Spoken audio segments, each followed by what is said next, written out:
Guys, what it is your girl Cadillac. I'm Cadillac Dixon. I'm the Draw My Life prison wife.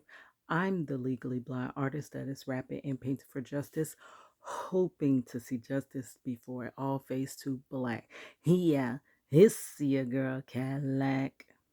So, guys, I am coming through in the wee hours of April the 4th, 2022. Um, yeah, so I've been up basically since yesterday was my day off, and I have to squeeze everything. It's like squeezing blood from a lemon when I'm trying to get all my time in because most of the time I have to work my fingers to the freaking bone, and I really don't have much time for family, my passions, or myself, or anything else. So I'm coming through today, well, tonight or whatever, early this morning. Um, Earlier today, which was yesterday now, I hung out with the family. We went to Wonderworks. That vlog will be coming out whenever your girl get to editing it, which I don't know. Anyways, I did get a couple of shorts out. And I see that y'all love my little shorts. Y'all must love my little nephews. They so cute. My little family. That's usually when I'm out with my family. And they are who actually make me feel good because I have been in a low place for a very, very long time. Um, One thing that used to all the time get my mind off of, the struggle of being a prison wife and the loneliness, the depression, the sadness, especially I don't know. I I don't know if there's any other prison wives whose husbands are actually wrongfully convicted. I believe it's like a double dose of, you know, it's already hard being a prison wife, right? But then when you add the factor that your loved one doesn't even deserve, and not even that, okay, this is where it gets kind of touchy because the treatment that is going on in prisons, even those that did commit the crimes do not deserve the treatment. Even those that did commit their crimes deserve to be sentenced accordingly and equally, no matter what your color is, the color of your skin, it doesn't matter. It should be equal time for equal crime. But our system's not made up like that. Our system is, I mean, just being truthful, gives more time to African Americans and minorities.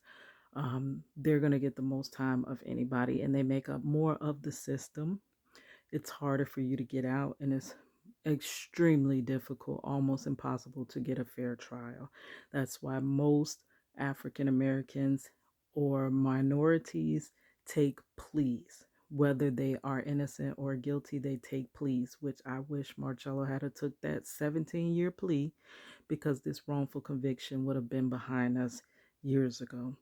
Um, you really don't have that right to take a trial, take a case to trial when you are black. I mean, you can do so, but it's basically like, you know, almost like, harming your own self, like outing your own self. Just think about it, because a fair trial for a black person is very hard to come by. And to come by a jury and judge that is not biased is very hard to come by. So really think if you stand in these shoes that we stand in. So I believe it's harder for a wrongfully convicted prison wife because you know in your heart that your loved one does not deserve the treatment that they are getting. They don't deserve it. And you don't deserve to be that prison wife because your husband ain't even guilty, and you yourself is definitely not guilty of a crime. But we know as prison wives, we do the time with our husbands. Okay, so getting into I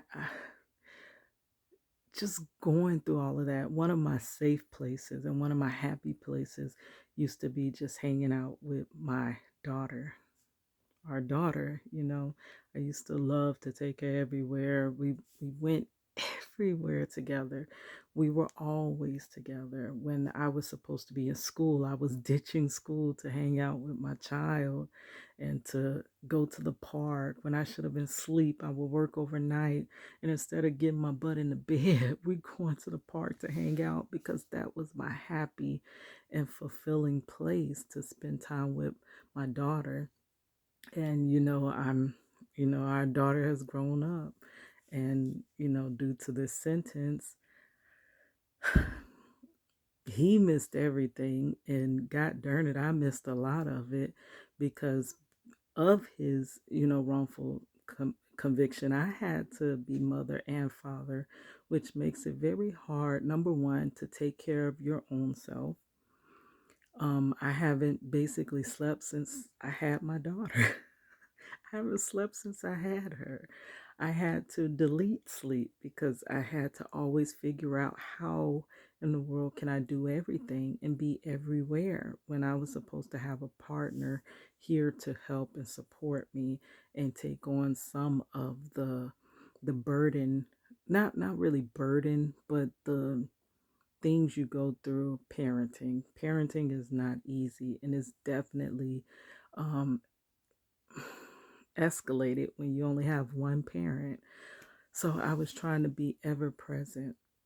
So once our daughter grew up, like over freaking night, I no longer see her every day. She's no longer in the house with me. That's hard to deal with. Seemed like sometimes I'm the last person she calls, and it feels like I really lost a piece of me now. Um, and the thing is that makes me feel the worst is because had this wrongful conviction and having to fight all the time to get my husband back home and hopefully,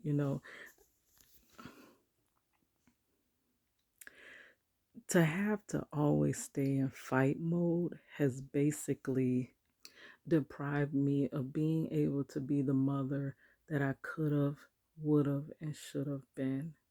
Like, I could have been a better mother if I wasn't so tired all the time, if I wasn't so sleepy all the time, if I wasn't just dragging myself out the bed all the time, if I wasn't so drained. I could have been more attentive. I mean, even though I was always there, it was always this dark cloud. I'm always rushing. I'm always stressed out. I'm always tired. Like, who wants their mother to be there, but always tired, always annoyed? Something's always falling apart. Like, you want your mother there to be joyous, to be have a real smile. I've carried a fake smile for so many years because inside I'm not I'm not my happiest because I don't know. We won't get into that today. But I was watching a video by Alecia Renece. Oh my goodness, she's a YouTuber, an artist, musician that I love. Yes, I love her. So I have her video, her latest video linked in my description box, guys. Please stop right here and go watch her video. Please go watch her video. And then you can understand further of why I love this YouTuber so much and why I relate to her. Because I feel like she's saying things that other people are not saying.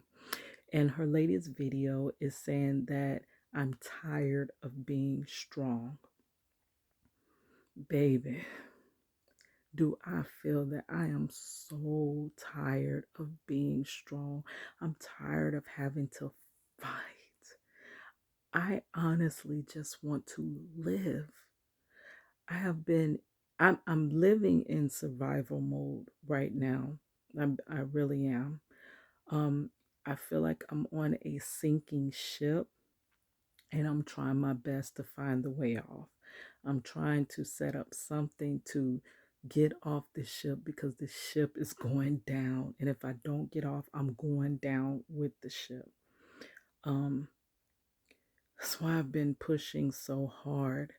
But in the video, she talks about them saying, this is like a cliche saying that people love to say, and I even say it, and I even said that Monica song. Well, first, let me tell you the cliche. The cliche is what doesn't kill you makes you stronger, which there is another song after that, that what doesn't kill you makes you stronger, stand a little taller. Yes, that was my song because I've been through a storm. I've been through several storms.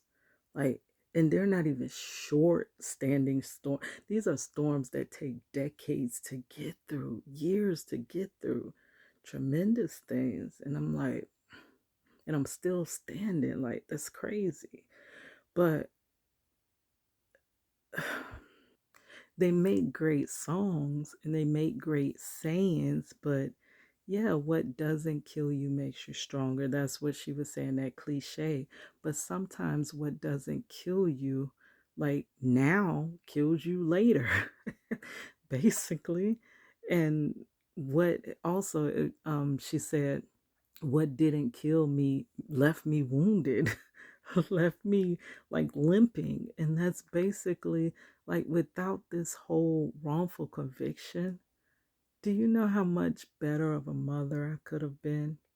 You know how much more attentive of a student I could have been if I didn't have to work overnight, go to school during the day, squeeze in, like taking care of our daughter, running around, not sleeping, getting 2 hours of sleep a day, or an hour here, wake up, get 30 minutes there. Like, if I didn't live in survival mode, how much better of a student could I have been? I could have actually been present during class. I could have actually been present during motherhood. Like, I mean, without these struggles, yes, they've made me strong. And to get through these, they have been, I have to be strong if I have gotten through this stuff. Well, God has brought me through it. I couldn't do this. I don't know how I could have gotten through this. I don't know how, when people look at me, how could you have waited for him for 20 years? Baby, I don't know. I clearly don't know how I could have done that.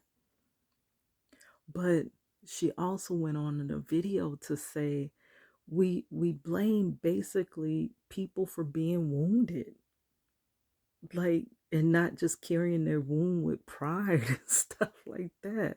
Like, people do blame me for being a prison wife. Like, girl, basically get over it. Your husband was snatched out of your home. Okay, let him go and move on. And what's so crazy, these are people telling me that actually have their families. If they're not married now, they have been married and their husband was not snatched away from them. It just didn't work out. Like, that's traumatic. That is traumatic. And it is traumatic to watch your child hurt and you cannot fix their hurt. And all you can tell them is the reason why your father's in jail is because he's black. Like, how do you think that feels? It's not because he did something wrong, which that should be the answer. That should be the answer I should have had to tell her all these years, that daddy did something he shouldn't have done. And this is why there's consequences when you do wrong. And unfortunately, your father did something wrong and he's no longer able to be with us. But I had to tell my child that because this system is broken and because we have black skin, we have brown, golden, beautiful skin, we sometimes have to go through things that others don't have to go through. We have to be ridiculed and called names, and never, no matter how good we do, we're never enough. No matter how much we achieve, we and even you won't never be enough, because you're in this the skin. You'll never be seen as equal. That's the type of stuff I had to tell her instead of the logical things that you think you would have to tell your child. Like, even now, I feel like my family was stolen from me. I really do. Starting with my husband, he was stolen. The relationship me and my daughter could have and should have had was stolen. My time was stolen behind trying to fight for what was rightfully ours. Our freedom, that was ours. We were born to be free. But you can deprive me and us of our God-given rights. How is that? And then when I speak out, instead of people supporting me and being like, "Oh my gosh, I can't imagine what you've been through, but if I can help you, can I help you?" People just close their minds, close their eyes. They don't want to see it. They close their ears. They don't want to hear it. And then they look at me like, "Girl, you're crazy because this hurts you. This should have made you stronger. It should have made me stronger to watch my mother go into a hospital and not come out. That should have made me stronger when my mother should have been able to go into an outpatient surgery and come back home like expected. Like we expected her to come back home, like many people who have done the same outpatient surgery. It should have been expected that doctors would have took the right care, followed the right procedures. And when they did it, they should have stood up and took accountability for what they've done wrong instead of run off and hide and try to run away from the situation. The whole time you were running away, you could have been saving her life. We deserved that. I'm sure there's many patients that got that. So why weren't we afforded that? And basically, she goes on in the video to say that when we get wounded and we're not able to just be strong, like it's basically like you're hurt, your leg is broken, and people are telling you, get up and walk. Like, just go on, this makes you stronger. And no, you're not, you're wounded. You're hurt. I have trauma. I have unaddressed trauma. It's hard to get over people being snatched out of your life like that. They're here today and they're gone tomorrow. And I know that happens, but in such unjust ways. Like, if it had been just natural, it would be so much easier for me to just grasp it. But unnaturally, and because people see you as the bottom of the totem pole, you go through these things like that. That's hard to go through, and it's traumatic, and it's hard to get over. And for people to look at me, many people say, "Girl, oh my gosh, are you still posting about him? Are you still talking about that? Are you still?" Yes, because number one, I never got the help that I needed. I need help. And that's how she ended the video, saying sometimes we just need support. I just need support. I clearly do. It's like, I'm not asking you to carry me on your back. No, I'm not. I'm just asking you to help me up because I'm on the ground and I'm hurting and I'm wounded. I want my family just as much as you want your family. Don't you love your family? Well, I love mine just as much. Don't you love your mother? I loved mine just as much as you loved yours. So when a person is hurting, I don't know. It's just I love her. Please go watch her video. This girl actually speaks the truth. People will literally tell you and act as though you're just whining, or you're just, girl, get over it, or if you're being negative. Like, no, I'm not being negative. These things should not have happened in my life. They shouldn't. And she also mentioned about toxic positivity. Yes, I believe it is some things that, instead of just saying, oh, find the bright side of it, you should actually listen to the person and maybe empathize with what they're going through, and especially listen, because most people just need a listening ear. If not, you have to take all those nasty things and bury them inside.